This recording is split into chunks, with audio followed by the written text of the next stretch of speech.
Hi-yo, is your Dyson V8 being a total drama queen today? You pull the trigger and crickets. No roar, no suction, just a blinking red light staring back at you like a judgmental eye. You try to charge it, but it's just not happening. So what's the tea? Is your vacuum actually broken, or is it just being dramatic? Let's talk about the mind-blowing truth behind the Dyson V8 heart attack. Here's the tea.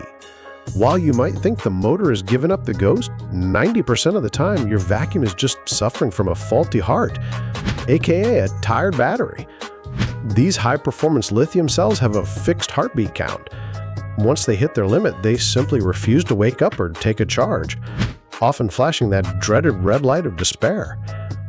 Now, you might see some hacks online. People will tell you to jumpstart the battery.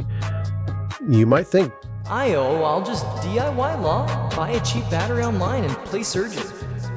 but wait, that cheap knockoff battery might look the same, but it often lacks the smart safety sensors. We see customers every day who misdiagnose the issue. You spend money on a battery only to realize the problem was actually a snapped internal trigger or a fried circuit board.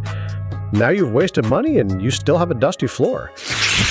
Why deal with the headache and the risk when you can leave it to the pros? That's where RoboCare comes in.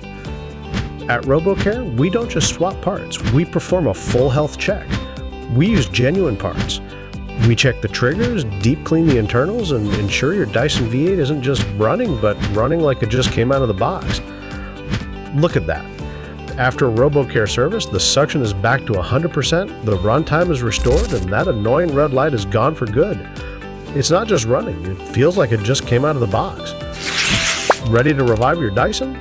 Visit our website or call us to schedule your repair.